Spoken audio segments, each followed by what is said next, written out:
finally, in class 8, we're going to finish the mix. And when we finish the mix, now that we've got all of this stuff really together in terms of the weaving of the instruments together, now we're going to package it. This is the stage where you've taken everything that you've done, and now we're just going to tighten up the lens and we're going to focus everything in the one final step. So this is the mix stem processing, right? So when I go back here, I have all my individual sounds. I have my effects for my individual sounds. So I have all my compression, equalization, etc., delays, effects, and all that sort of stuff. And then all of that comes into my drum stem. And in my drum stem, I may have bus processing, right? So maybe I put it through, here is just like an NLS bus, right? So now I'm putting it through a Neve console, right? Bus. And this is adding like a certain extra warmth and focus to the sound of the drums. Maybe I do some low-level compression, right? Maybe I do some other compression, an SSL compressor, a Fairchild compressor, right? I bring out and I help to hone in everything that's here, right? All of these individual sounds, I'm just kind of pulling it together, packaging it, just presenting it just really that much better. And if I do that by each of my groupings of instruments, then I'm creating that little extra subtle focus on, and sometimes not so subtle focus on all my individual groupings of instruments. And then that tightens them up for the mix. So all I'm doing is I have all this individual processing, and it doesn't always exactly gel perfectly together.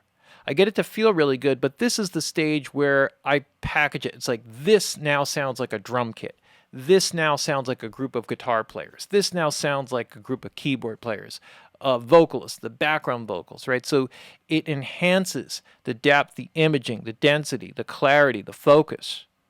And then all of those together go into the mix bus. And then you have mix bus processing. And that's where you can take everything and you could pull it all together and make it that much more focused. So you're taking all the individual instruments and you're focusing them together.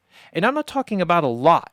You might do just a most minute amount of compression, like literally like 1/10 of a dB of compression, and it can make an enormous difference in terms of the feeling of the track. And I'll show you that and how applying these different things at this stage becomes really important. Because if you start with this, you won't work as hard as you need to on the individual things.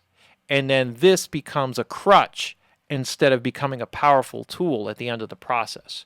So this is like you've crafted all the other stuff. This is the polish at the end that you're putting on that really, really makes it all come into focus and come together.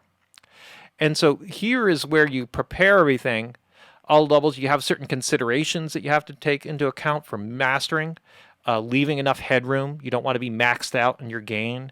How you go about the process of printing the final mix, what frequency do you, sample rate, bit depth do you print at, all of those sorts of things. How you manage the updates and different versions of the song, right? And I'll really talk about that because when you present something to somebody to listen to, you kind of can do like a little bit of a mock mastering, right? Something that gets the overall gain up so that it sounds basically kind of equivalent with a lot of the other music that's out there without shaping your mix too much. Just a subtle thing just to get the overall gain right. Something that you can bypass when you print the mix for mastering and let the mastering engineer apply it more effectively.